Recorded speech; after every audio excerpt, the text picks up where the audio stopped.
So tell me about like how did you end up at Tubi and like how we can start. Yeah. Yeah. Yeah.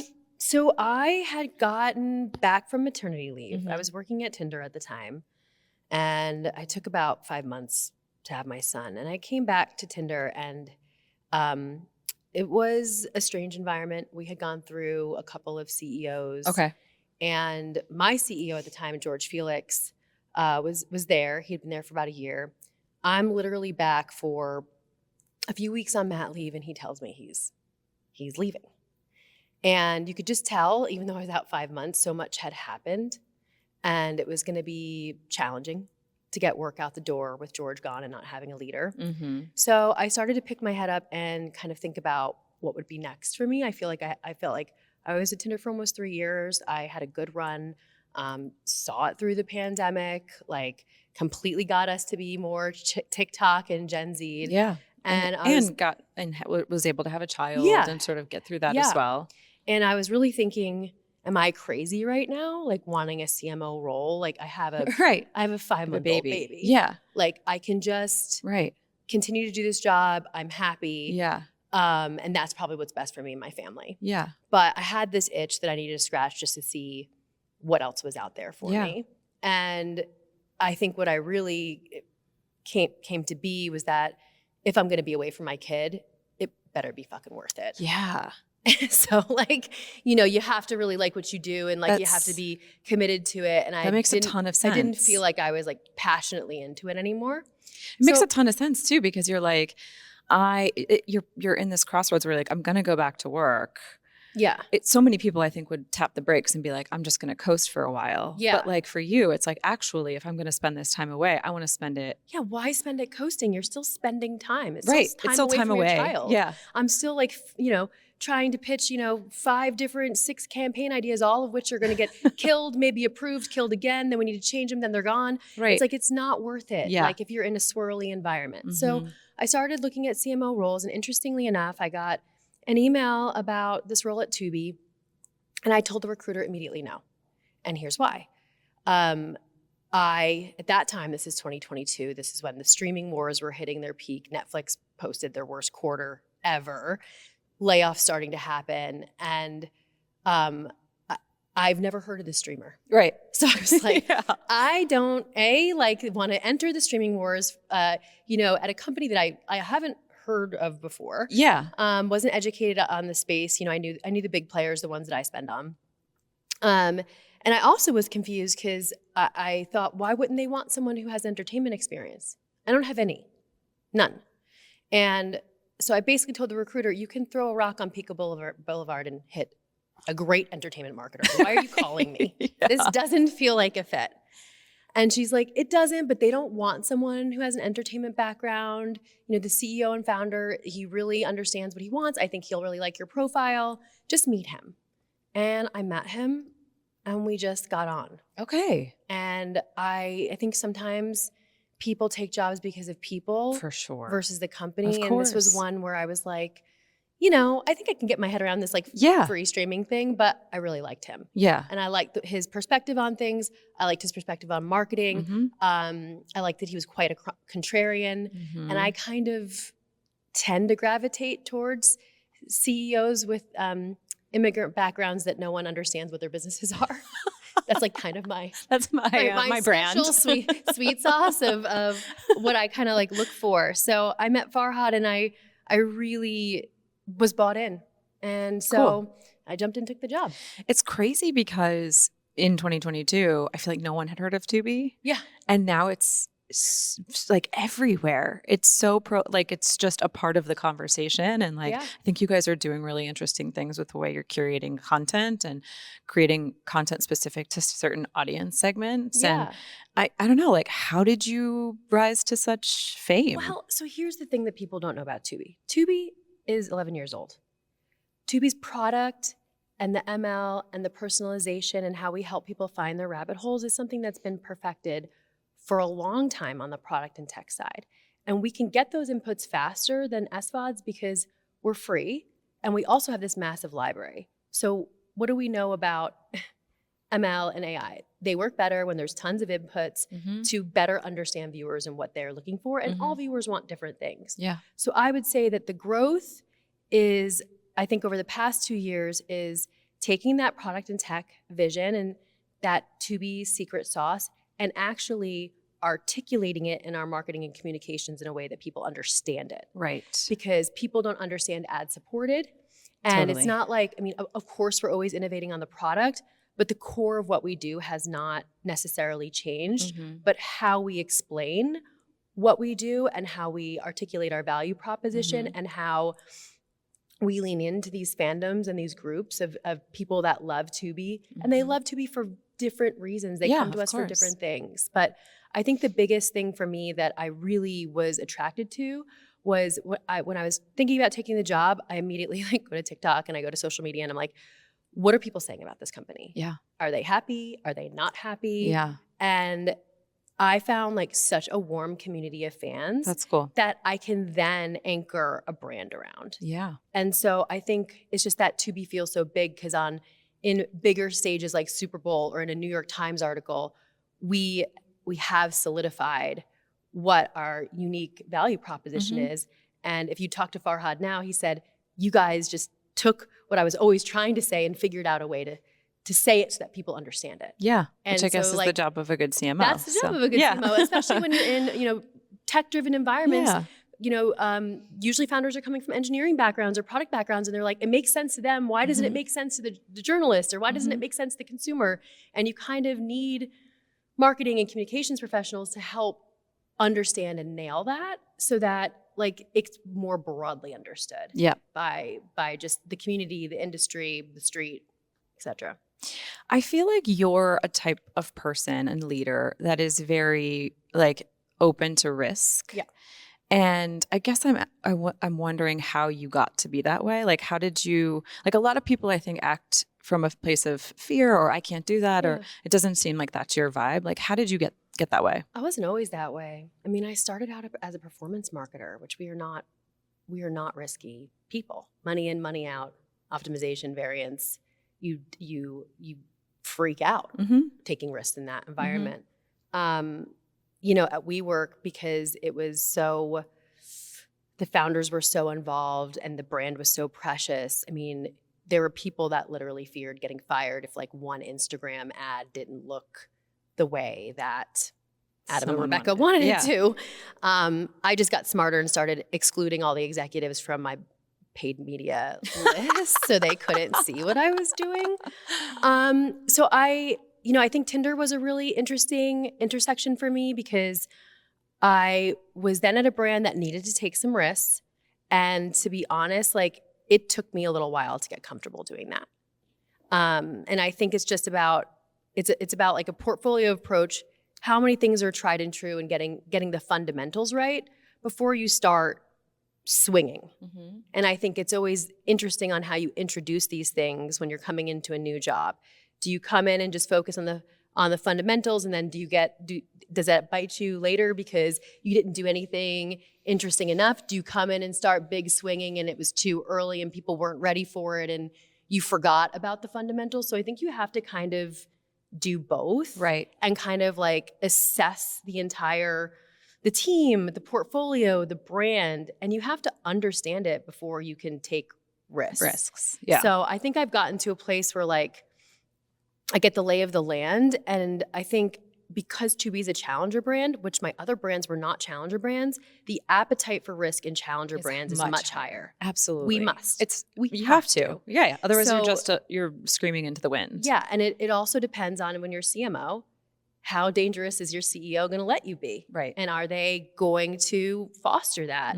Now, I would say Farhad had a high appetite for risk, but Anjali has a much higher appetite for risk and gets very excited by it. So I feel comfortable going to her.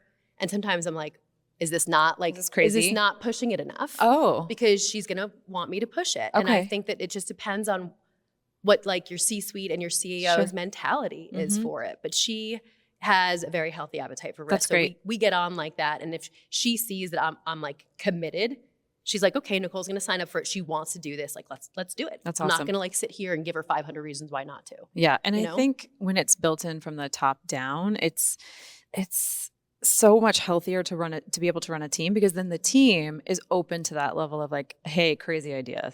Yeah. Like, what do you guys think of this? Whereas sometimes when you go into a new organization and it's more static and it's a little bit more, I don't know, like people are stuck. When you come up with it, when you take big swings, people are like, it's hard to get them on your side. Yeah. Yeah. Yeah, it is. Or it just seems like too rogue. And it's what's so interesting about marketing purview. Is we all have the same title. Right. But at every organization, our remits are different. And then at every organization, our battles are so different. For sure. So it's interesting because the job is so different depending on the organization, the attitude towards marketing, the people that make the calls, appetite for risk, like what your position is in the market. Mm-hmm. So I think it just depends. I've just kind of found a really great sweet spot where like I can take the risks, I'm enabled to take them, but at the same time, like I don't lose sight of like getting the fundamentals right day in and day out of how we show up as a brand. Mm-hmm.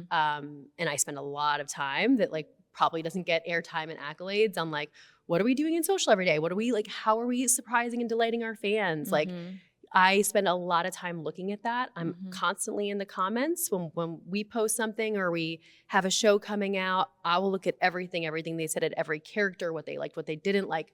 Like I just kind of absorb all that because that is how I kind of get my head around how we're going to do bigger things. Mm-hmm. It requires a level of curiosity and not everybody has that. Yeah. Like not everyone wants to sit in the comments and go through. So how do you I'm like an internet gremlin. I'm just always going to be that way. Also, like, in social environments, it's like mostly the younger generation. I'm always just curious, like culturally how things are shifting. What are we supposed to be wearing? What can we say and not say? Yeah, of course. What rapper are we into right now? Like, I don't know why I am obsessed with pop culture. I have been since I was 6 years old. Okay. So I love it. And that makes for a healthy, I think, appetite for a CMO to have that pop culture desire. We kind of have to, like, no matter what brand you're marketing, I think like so much inspiration and technological advances and creativity is coming from, the younger generation. Mm-hmm. And I just have such a reverence for it. Yeah. And I think the interesting thing about marketing and where is it going, I like spend a lot less time thinking about making something perfect. I think about what are the components I can give to the fan so that they can make a million cool things. Yeah. So like instead of stressing about what's the best trailer to put out there, it's like put a couple out, give a couple of fan groups BTS, cut some stuff for them, give it to them early, and then all of a sudden when it releases, oh, this person made the trailer, but they made it with Lego figurines. Oh, this person did like a thirst trap fan edit of like one of the lead, and they like tag it to a Halsey song. Cool. Like they did stuff that like is so creative and so authentic to the thing that they love. Yeah. That even though I don't make it, I'm like my greatest joy is seeing that. Mm-hmm. Is seeing other people take the little breadcrumbs I put out there. Yeah. That's and cool. Make this beautiful cake. That's really fun. Yeah, stitching with you and like coming up with their own stuff, and that's cool. And like if people care enough to make video content over it's pretty freaking awesome. Yeah, that's a huge indicator for you. You said you're obsessed with the younger generation. Obviously, they're probably looking at you and they think like, oh my God, this CMO. Like people come to you, I'm sure, asking you for advice. What job should I take? What path should I go down? Do you have any advice for me on how I could potentially be you someday? Like, what do you tell that younger generation when they come to you seeking advice? Be patient. Be patient.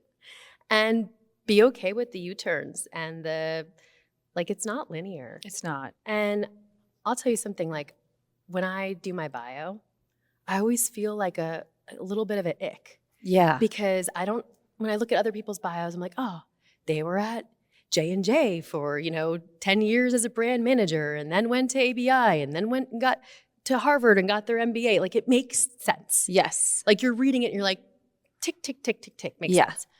Mine's absolute chaos war zone. And it's hard to explain. But I think it's what makes me unique. Good. I've been a bunch of different places working for a bunch of different people. I haven't always been a marketer. And although it doesn't look good on paper, I think in practice, it It works well because I've forced myself to be in a lot of uncomfortable positions in a lot of different companies. And I think also cross-functionally, understanding that, your CFO sees a different lens, your COO sees a different lens. It's Of important, course. Yeah. And you almost have to be able to tell a story to each person that you're talking to, internally as well as obviously externally. Yeah, But like and you I'm have to be able to frame constantly it. telling my team, I'm like, don't use any of these freaking acronyms when you're going to the CFO. He doesn't understand what that means. Right. We are using language as marketers that makes it harder for other people to understand us. Right. And we just assume that everyone's speaking that same language, and it's alienating. Right. And so I think internally, even just teaching people, like, what are we trying to achieve here? Let's use plain language.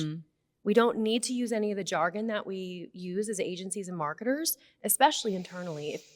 They don't understand it. No, of course. So like, how do we just like you have to break it down, simplify it, and give a lay of the land and really drive home impact? Yeah, I mean, it's literally our job is to simplify complex things, and so it's like, why are we making this more complex? But we just do. So I think you mentioned like being patient. I think sometimes being patient, especially when you're young, is really hard. Yeah. And I think it takes a certain level of almost faith. And I know this is a little woo-woo, but like faith in the universe that like it's going to work out and it's going to be okay. And the position that I'm in right now is going like it's going to lead me to the next thing, which will lead me to the next thing. And I don't know what that looks like. Yeah. But like I know it's going to be okay. Yeah. Have you like felt like you've come to that point, or have you always had that in you a little bit of like, it's going to work out? I mean, I had times where I was completely giving up and I was like, let me just marry a rich man so I can just not work anymore. Like, it's not going according to plan. Not going well. Like, maybe I should just start dating and like hope for the freaking best.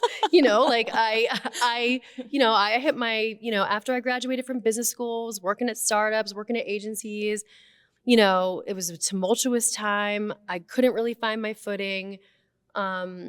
And I didn't know if it was LA, if it was me, if it was the economy.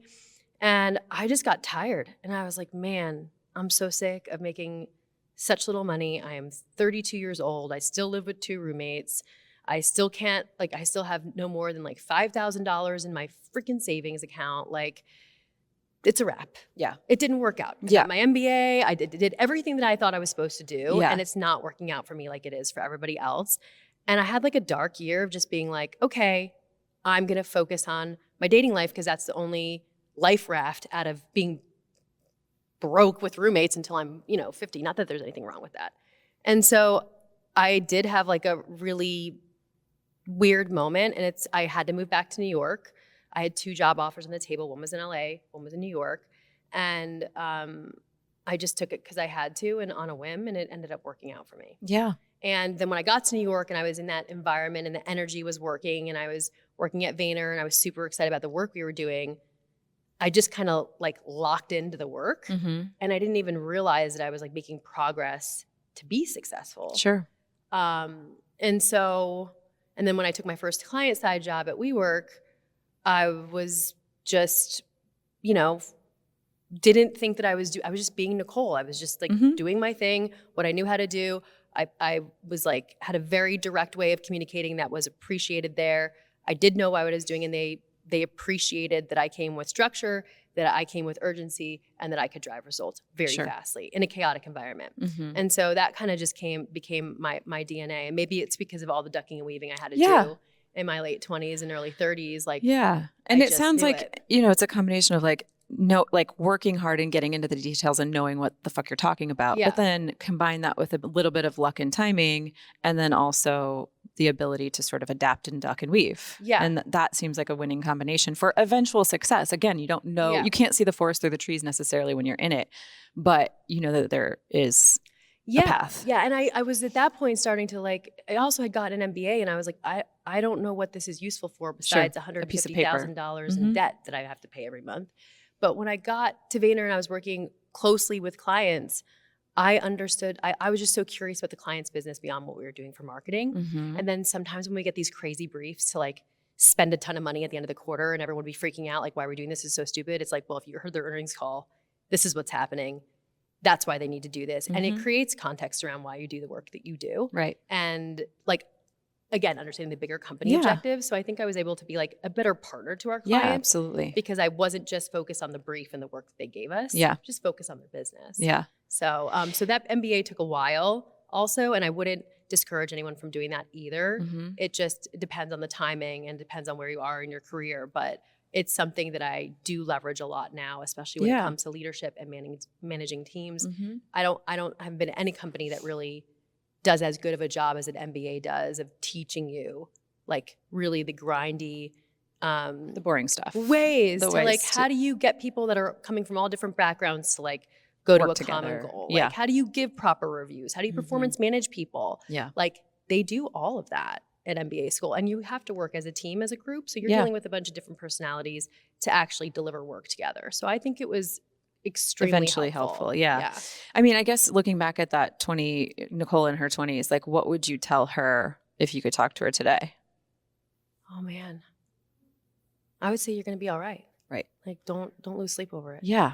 It's all going to work out. It's going to be fine. Yeah. You're going to be where, the amount of times again, that people, the comparison is like, you're going to be where, like, you're going to be fine. It's going to be okay. Yeah. The amount of times people have sat on this proverbial chair and said that exact same thing. Like, I kind of wish we taught that to young people. Like, you're going to be fine and it's going to work out. You know, if you have the right, like the right sort of like what we talked about, you're willing to work hard, you have a little bit of luck and opportunity, and you sort of mix that with, you know, your ability to like jump in and learn something new and your curiosity, you're going to be okay. Yeah. Like, I mean, I heard this one quote is like, if you could see all of your past lives through your stages lined up on the wall, if you could just go and hug that little girl, that kid, that teenager, that 20-year-old and just say like, you're great. You're great. Enjoy yourself. It's going to be fine. It's going to be fine. Like, I know. If you could just do that and sometimes have a reverence for all the versions of the person you've been. Of course. And that's what makes you who you are today. You know? I always think about like, if I could tell my 20-year-olds or 25-year-old self, like I have all the things that I ever dreamed of. Yeah. And that's crazy to think about. Yeah. You know what I mean? Yeah. Like, holy shit, it all happened. Yeah. And I think the other thing is you don't need to, I mean, I think we all were trying to be something that I think there was a lot of, probably depending on how old you are, but you know, one thing business school did do that was kind of damaging is as a woman, they beat certain things out of you. No talking with your hands, no femininity, no like the way that you stand, no cheerleader stance. Like it was teaching you how to be in a room with mostly men, which meant not doing certain things that are in our, like my cultural DNA is to talk with my hands. Right. And there is a lot of what you should and shouldn't do there because they're trying to prepare you for corporate America. Sure. They know that it's not right. Yeah. But so their job is to set you up for success. It's kind of besides the point. Yeah. Yeah. Yeah. It's like we're not fighting to win the war. We're like preparing you to go to battle. Yeah. Yeah. And at that time, there weren't a ton of examples of women in very prominent, you didn't know what it looked like. I had never seen a woman in an executive workforce at that point in my career. It's 2008. And I worked in private equity. So you just didn't know what it looked like. So I just think it's so nice as an evolution now that there's just more examples of it and ways to express and that we can bring our feminine selves to work. Absolutely. You know? I was going to mention, I mean, I think that our generation is probably one of the last that was like conform, take it all on your shoulders and do whatever you have to do to succeed. And that might even mean sacrificing your family or your health or whatever, kind of take it all on your shoulders and just be quiet and keep your head down and do a good job. And I think, we're seeing that. I mean, McKinsey just put out their Women at Work report. It seems like a lot of women are like rethinking how they're going to work, how they're showing up, how they're even like the hours that they're willing to work, they're putting boundaries in place. And it's interesting because I don't think that was available for our generation or even our our mom's generations of women. I think it's only now becoming something that is available to the younger generation. Yeah. And you can be so many different versions now. Like, remember how did you dress for work?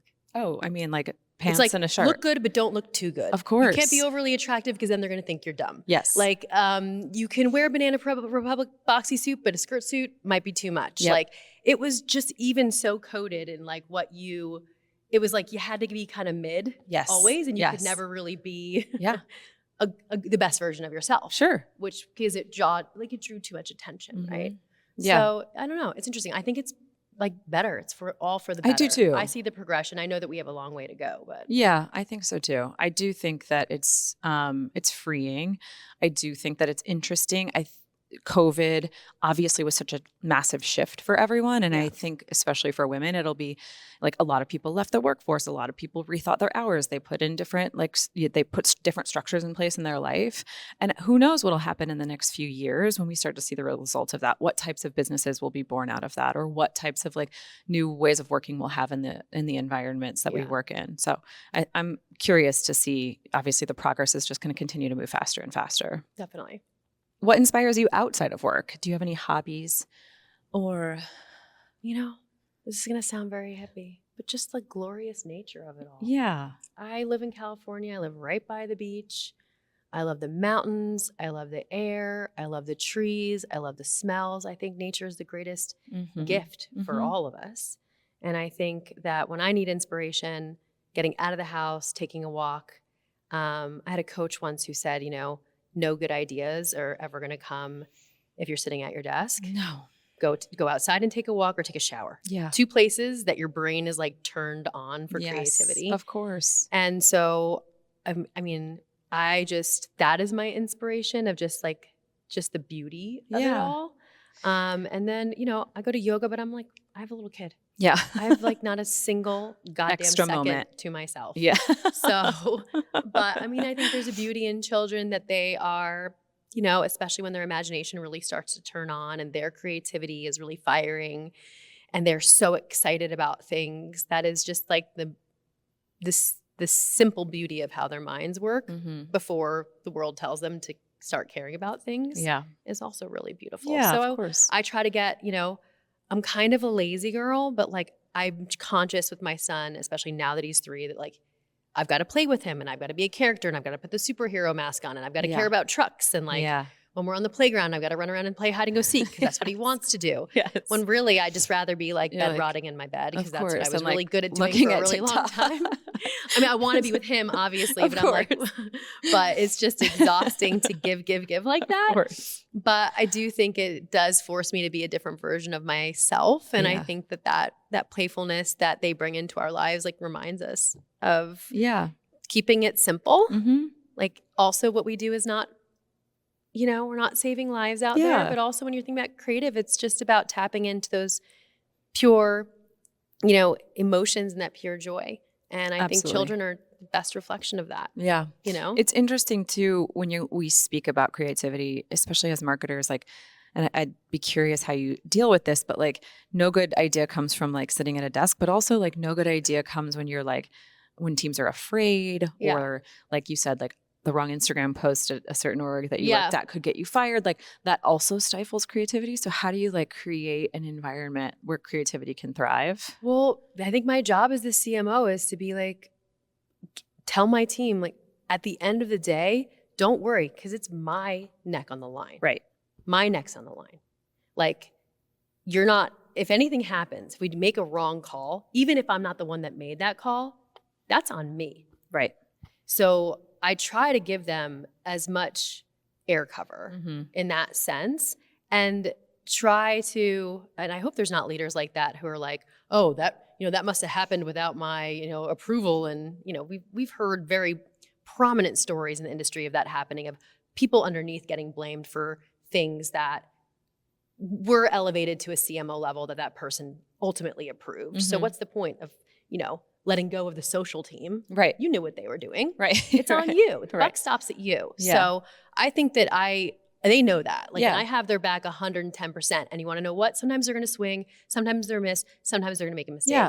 But we'll fix it. Of course. It's not that big of a deal. You can't always be perfect. That's just not how like humans work or brains work or like, And brands are kind of imperfect. So you have to be prepared. And this is something we think a lot about. Like, at some point, something's going to go wrong. And it's who are we in those moments and how we act that are either going to make people love or hate the brand. Totally. It doesn't. But also the leader. Yeah. It's like however the leader acts in that moment. Yeah. Because there's going to be shit that goes wrong. It's the same thing with like a marriage or any relationship, right? Things are going to go wrong. How are you acting in that moment? How are you reflecting that out as a brand to your audience and as a leader to your team? Yeah. And I think consumers are generally asking for brands and people to be more authentic and real. So it's and like honest. if you mess up, it's how you how you deal with it. get through that. Yes. So I just don't, I think the worst thing you could do is just be afraid of everything and never do anything Right. great. And so we're going to have some misses, and we should celebrate the misses as much as, Yeah. as the wins. Yeah. I actually heard of a leader, I don't remember where it was, but they would like have people bring, instead of their successes, like their failures. Yeah. And they would celebrate them as a team. And what a different culture that could create if you were like, if you made it okay to like try and swing and miss. Yeah. You know, At least you tried. at least you tried. And I would like, I'd love to see, more and more of it. I have an endless appetite for it. Yeah. So, and when I'm in those moments, I'm kind of, especially when you're doing big things like Super Light, you want to swing big or not swing absolutely. at all, Well, I think we're going to end it here. I thank you so much, Nicole, for your time. You're welcome. Thanks for coming on. This is great. Thank you. So fun.